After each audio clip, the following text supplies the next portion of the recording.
कहना चाहता था शौकत, क्या इसका मतलब ये हुआ कि ये जो अमेरिकी बेसिस थे, मेरा सवाल आप समझिए, ये तमाम अमेरिकी बेसिस सऊदी में भी हैं, कुवैत में भी है, बहरीन में भी है, यूएई में भी है, कतर में भी है, तो इनका मकसद क्या था आखिर?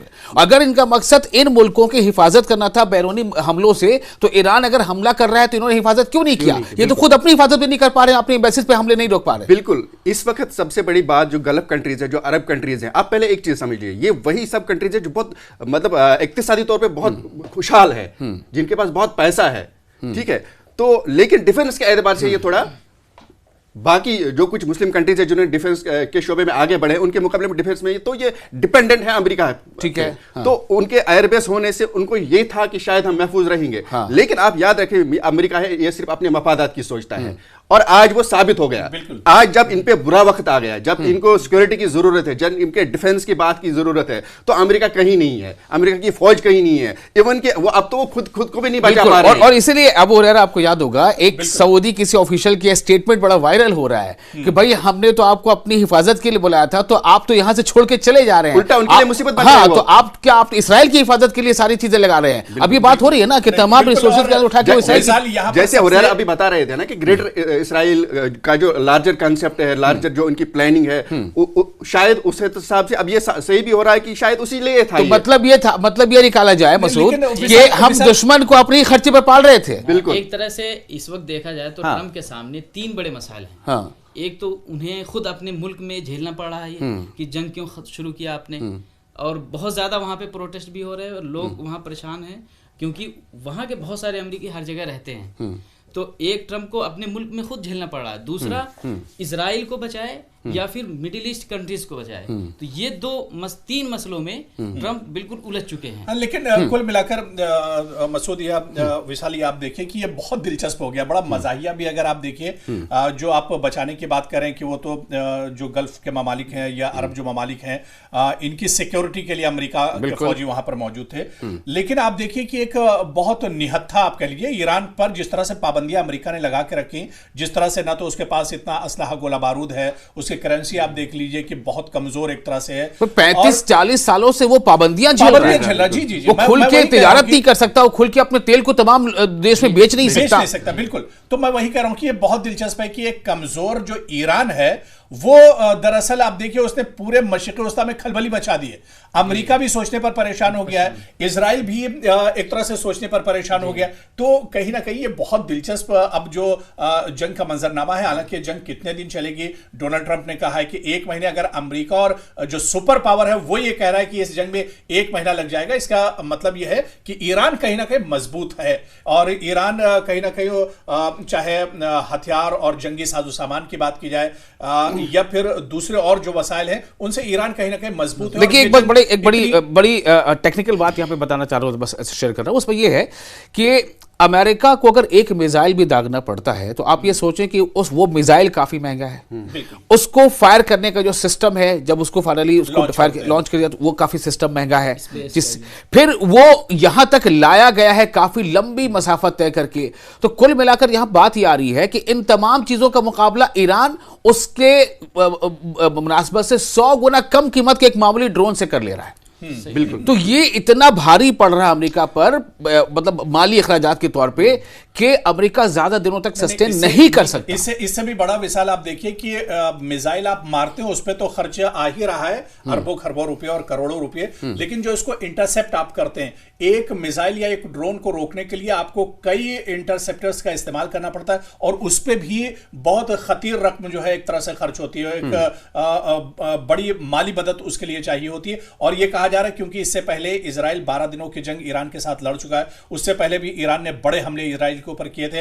तो और इजराइल हमेशा से ही आप देखिए कभी लबनान के साथ, कभी शाम के साथ, कभी सीरिया और कभी ईरान, तो वो हमेशा एक तरह से जंग की हालत में ही रहा है। और ऐसे में जो एक्सपर्ट्स और माहिरीन, जहां पर मैं कुछ पढ़ भी रहा था, मैंने वहां पर भी देखा कि इजराइल के पास डिफेंस सिस्टम जो है वो भी अब एक तरह से नाकारा हो रहा है, और बहुत दिनों तक वो एक तरह से अपने आप को नहीं बचा पाएगा। आपको एक ताजा एग्जांपल देता हूं। अभी जो ये गुज़िश्ता रात नहीं बल्कि परसों रात की बात है, मगर आप ये कह लें कि 2 मार्च की शब में क्या हुआ, ईरान ने ताबड़तोड़ फायरिंग की, मतलब मिसाइल दागे, और इंटरसेप्टर्स का हाल ये हुआ कि इंटरसेप्टर्स जितने हैं जिनको आयरन डोम भी कहा जाता है, वो उसको डॉज कर गया, उसको मतलब धोखा देके और फिर वो मिसाइल अपने हदफ को निशाना करने में कामयाब हुआ। क्या है टेक्नोलॉजी? देखिए, एक मिसाइल आ रहा है सपोज, इससे पहले कि उसको इंटरसेप्ट किया जाता वो टुकड़ों टुकड़ों में बढ़ के 10 और 80 मिसाइलों तक में बढ़ जा रहा है, 80 छोटे छोटे मिसाइल में बढ़ जा रहा है। अब वो इंटरसेप्टर वो किसी 1 2 3 को तो इंटरसेप्ट कर सकते हैं, 80 को तो इंटरसेप्ट कर नहीं सकते।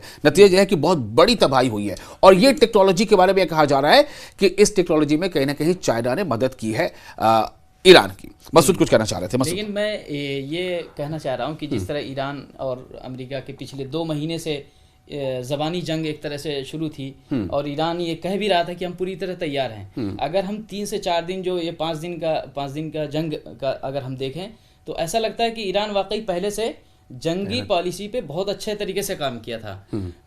3 से 4 दिन का अगर हम देखें पूरी तरह से, तो कहीं ना कहीं ईरान अमेरिका को परेशान करता हुआ नजर आ रहा है, चाहे वो गल्फ कंट्रीज पे अटैक करना हो, इजराइल पे करना हो।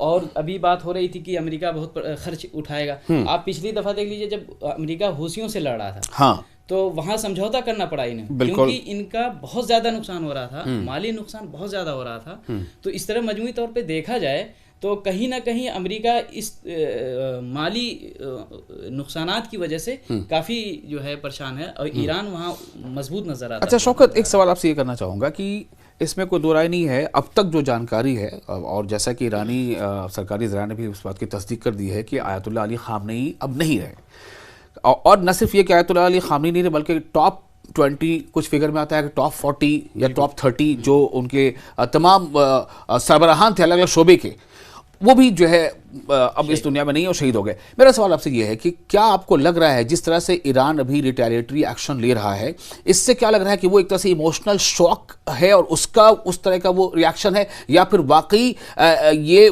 एक बहुत ही कामयाब और दूरंदेश लीडरशिप है जो इस तरह से ईरान को फैसले लेने पर आमादा कर रही है? देखिए, एक जज्बाती लम्हा तो है ये, एक इमोशनल मोमेंट है ये, क्योंकि आयतुल्लाह अली ख़ामनेई एक ऐसी शख्सियत थी जिसको पूरे दुनिया में मुसलमान के बाकी लोग भी मानते थे, ईरान के लिए वो सुप्रीम लीडर थे। लेकिन इतना बड़ा शौक लगने के बावजूद इस तरह से डट के मुकाबला करना ये सिर्फ इमोशनल बात नहीं हो सकती है, ये एक लॉन्ग टर्म स्ट्रेटजी जो बनाई गई है, क्योंकि ईरान को पता था हमला होने वाला है, आज नहीं तो कल बातचीत होगी, तो उनको पता था हमला होने वाला है। मुझे लगता है जितनी देर में ये बातचीत कर रहे थे बाकी सब ईरान अंदर अंदर पूरी तैयारी कर रहा था।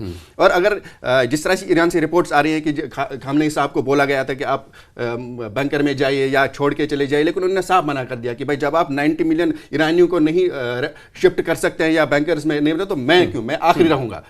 तो मुझे लगता है कि पूरी तैयारी की है ईरान ने, और इतनी क्रीम लीडरशिप जिस तरह से खबरें आ रही है कि उनकी शहादत हुई है, उसके बावजूद मुझे लगता है कोई भी मुल्क होता था इस तरह से बहादुरी से इतने डट के मुकाबला नहीं कर पाता अगर ये लॉन्ग टर्म स्ट्रेटेजी नहीं बनी होती। तो मुझे लगता है सेकंड लाइन लीडरशिप जो है, और जिस तरह से रेवोल्यूशनरी गार्ड कॉर्प्स ने अब खुद संभाली है, और जिस तरह से पहला जो हमला ईरान पे हुआ इतना बड़ा उसमें नुकसान हुआ, सुप्रीम लीडर तक शहीद हो गए, उसके बावजूद जिस तरह से 5 दिन की जंग में मुझे लगता है पहले दिन को छोड़ के बाकी 5 दिनों में ईरानी हावी है। ठीक है, अबू हुरैरा एक सवाल करना चाहूंगा, ये खबर काफी गश्त कर रही थी कि नेतन्याहू के दफ्तर पे भी अटैक किया गया है, क्या है उस बारे में जानकारी?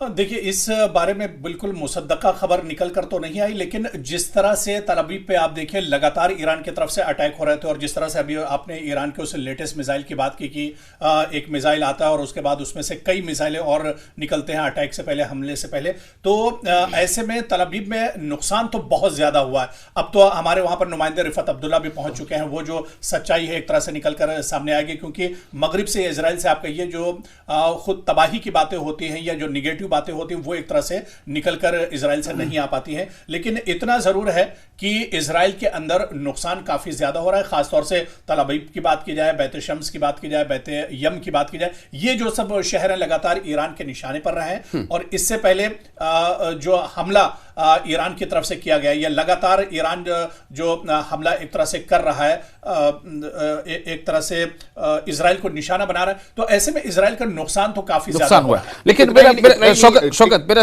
इस पे ही सवाल रहेगा, आपसे भी सवाल रहेगा कि आपने अब तक क्या क्या बहुत सारे रिपोर्ट्स हम लोग दिन भर में पढ़ लेते हैं, क्या इंडिकेशन मिल रहे हैं? क्या नेतन्याहू के दफ्तर पे हमला हुआ है? अगर हमला हुआ है तो दफ्तर को नुकसान पहुंचा है, इसमें दो राय नहीं, ये रिपोर्ट से मैंने ही पढ़ी, लेकिन नेतन्याहू के बारे में क्या जानकारी मिल रही है? क्योंकि ये उनके मिलिट्री जराये से मैंने रिपोर्ट जो पढ़ी थी वो ये था कि वो बंकर पे है। What have you read? नहीं, बीच में एक खबर ये भी आई थी कि उन्होंने इजराइल भी छोड़ दिया। हाँ, अच्छा, मैं वही बात कहने वाला था कि जिस दिन ये हमले की बात हुई कि उनके दफ्तर पे हमला हुआ है, तो बहुत सारी ऐसी रिपोर्ट्स हैं कि उनके दफ्तर पे हुई है, अगर बाकायदा अभी वो तस्दीक नहीं पाई, लेकिन ये है कि वहाँ, और उसके बाद ही ये खबर आई है कि जो हमले के बाद ही ये खबर आ रही है कि नेतन्याहू इसराइल छोड़ के चले गए हैं। अच्छा, ये खबरें उसके बाद ही ज्यादा गश्त करने लगी, तो इससे कहीं ऐसा लगता है कि शायद हुआ है। और जैसे कई खबरें आ रही है कि जर्मनी चले गए, कई और चले गए हैं। बस तो आपके पास क्या रिपोर्ट है इस हवाले से? आपने क्या पढ़ा? नहीं, ये है खबर, बल्कि जो है बताया गया कि उनका तैयारा जो है जर्मनी में बर्लिन में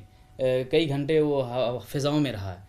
लेकिन अब क्या हकीकत है अभी इसकी मुसद्दका रिपोर्ट तो है नहीं, लेकिन मैं मुज़ाकरात को लेके एक बात कहना चाहूँगा कि जो ईरान और अमेरिका के दरमियान मुज़ाकरात हो रहे थे वो जाहिर बात हमले के बाद बंद हो गए। उसके बाद 2 दिन बाद ट्रंप कहते हैं कि हम फिर से करना चाहते हैं, लेकिन यहाँ ईरान से मना हो जाता है।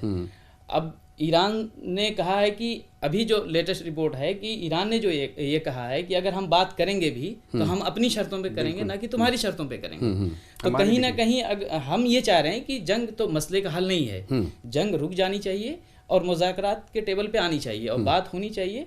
और जाहिर सी बात है हर एक मुल्क को अपने दिफा के लिए चीज़ों की ज़रूरत होती है। मसूद, एक सवाल आपसे और करूँगा, इसी से जुड़ा सवाल है, वो ये है कि अब्बास अराग़ची जो वज़ीर ख़ारजा हैं ईरान के, उनके हवाले से खबर ये आ रही है कि उन्होंने एक ऐसा स्टेटमेंट दिया है कि अमेरिका ने आयतुल्लाह अली ख़ामनेई का असैसिनेशन करके, उनका कत्ल करके बहुत बड़ी गलती कर दी है, और ये एक मजहबी रहनुमा थे और इनका कत्ल जो है वो काबिल बर्दाश्त बिल्कुल ही नहीं है।